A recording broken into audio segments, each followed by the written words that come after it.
আসসালামু আলাইকুম, শুভরাত্রি। নিশ্চয়ই সবাই ভালো আছেন। আলহামদুলিল্লাহ, আমিও ভালো আছি। আজকে আমি আপনাদের সাথে শেয়ার করব আল্লাহ এবং আল্লাহর বান্দাদের মধ্যে সম্পর্ক।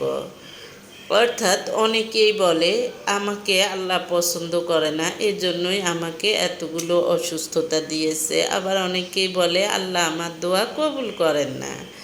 যারা এই ধরনের কথাগুলো বলেন তারা ভিডিওটি মনোযোগ সহকারে শুনবেন।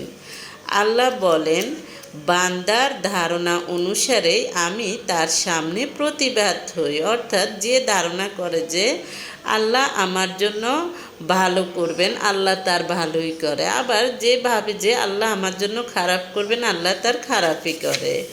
অর্থাৎ আল্লাহ বলেন, আমার বান্দা আমাকে যেভাবে কল্পনা করে আমি তার জন্য সেরকম হই। যখন সে আমাকে স্মরণ করে আমি তার সাথে থাকি। সে যখন মনে মনে আমাকে স্মরণ করে আমিও তখন তাকে স্মরণ করি। তাই অনেকেই আছে আলতু ফালতু কথা বলে সময় নষ্ট করেন। আলতু ফালতু কথা বলে সময় নষ্ট না করে আল্লাহকে স্মরণ করবেন। এটি আপনার ইহকাল এবং পরকালের জন্য খুবই মঙ্গলজনক হবে। তারপর হলো আল্লাহ বলেন, যখন কোনো বান্দা আমার পথে এক বিগত অগ্রসর হয় আমি তার দিকে এক হাত এগিয়ে যাই। অর্থাৎ আপনি যদি 1 মিটার অগ্রসর হন, আল্লাহ কিন্তু 10 মিটার এগিয়ে যাবে। যখন সে আমার দিকে 1 হাত এগিয়ে আসে তখন আমি তার দিকে 2 হাত এগিয়ে যাই। তাই কখনো আল্লাহর বিচারের উপর কখনো অসন্তুষ্ট হবেন না, ধৈর্য হারাবেন না। আল্লাহ বলেন, বান্দা যদি আমার সাথে মিলিত হতে ভালোবাসে আমিও তার সাথে মিলিত হতে ভালোবাসি।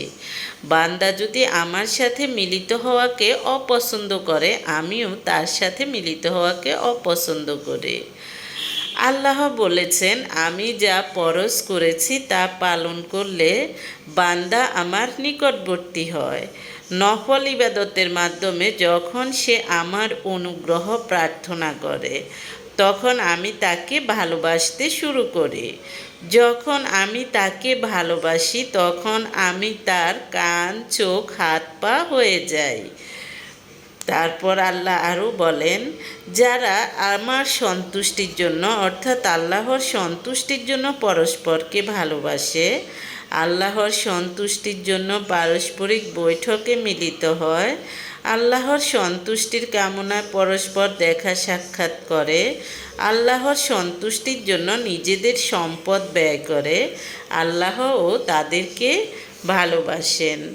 আল্লাহর নির্দেশ অনুসরণ করো, আল্লাহ তোমাদেরকে রক্ষা করবেন। আল্লাহর হক আদায় করো, তাকে তোমরা তোমার সাথেই পাবে। একজন সংবেদনশীল মা তার সন্তানের প্রতি যেরকম সদয় ও মমতাময়, আল্লাহ তার বান্দাদের প্রতি তার চেয়েও অনেক বেশি সদয় ও অনুগ্রহশীল। আল্লাহ সুন্দর, তিনি সুন্দরকে পছন্দ করেন। এখানে সুন্দর বলতে স্কিনে সুন্দরকে বুঝায় না, এখানে সুন্দর বলতে মনের সুন্দরকে বুঝিয়েছেন। আল্লাহ 3টি কাজ পছন্দ করেন। 1, আল্লাহর ইবাদত করা। 2, আল্লাহর সাথে কাউকে শরিক না করা। 3, আল্লাহর দ্বীনকে পরিপূর্ণভাবে অনুসরণ করা এবং সঙ্গবদ্ধ থাকা। তাই আল্লাহকে